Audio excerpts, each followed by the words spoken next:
large sombrero, vêtu d'une veste à carreaux et chaussé de bottes légères.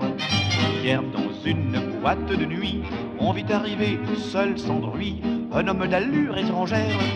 Ses yeux avaient des reflets verts, c'étaient les reflets des pelouses. Sa voix avait un timbre clair, il avait l'accent de Toulouse.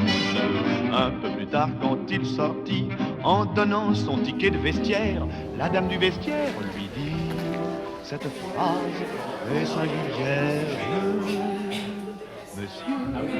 Monsieur, vous oubliez votre cheval.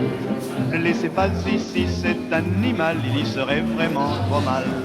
Monsieur, pour un pur sang dans un vestiaire, c'est triste de passer la nuit entière sans même coucher sur une litière.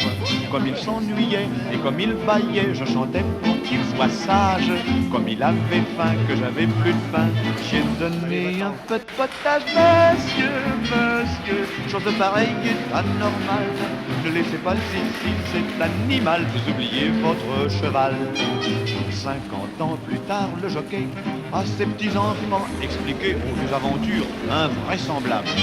Il avait un sourire amer, et comme il se croyait loup de mer, il jurait et crachait à table.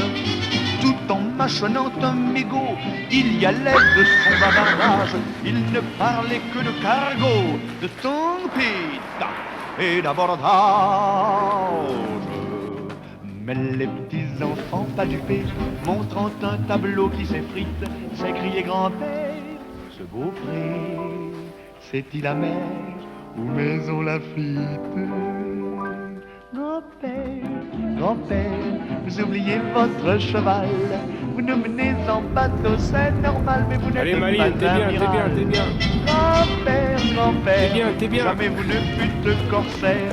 Et vous n'avez connu le mal de mer que lorsque vous montiez prospère. Dites-nous plutôt, comment à plutôt vous avez connu grand-mère? Comment à Paris, le soir du Grand Prix, vous êtes foutu la gueule par terre?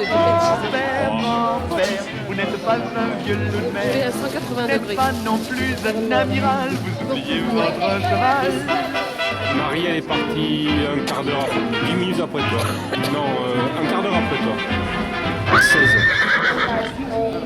Monsieur, vous oubliez votre cheval. Ne laissez pas ici cet animal, il y serait vraiment trop mal. Monsieur, pour un pur sang dans un vestiaire, c'est triste de passer. Non, t'es le seul à être arrivé par la droite là-bas. Comme il s'ennuyait et comme il bâillait, je chantais pour qu'il soit sage. Comme il avait faim, que j'avais plus de pain, j'ai donné un peu de potage. Monsieur, chose pareille est anormale. Ne laissez pas ici cet animal, vous oubliez votre cheval. Grand-père, vous oubliez votre cheval. Vous nous menez en bateau, c'est normal, mais vous n'êtes pas amiral. Grand-père, jamais vous ne fûtes corsaire. Et vous n'avez connu le mal de mer que lorsque vous montiez prospère. Dites-nous plutôt, comment à plutôt vous avez connu grand-mère? Comment à Paris, le soir du Grand Prix, vous êtes foutu la gueule par terre? Grand-père, vous n'êtes pas un vieux loup de mer, vous n'êtes pas non plus un amiral, vous oubliez votre cheval.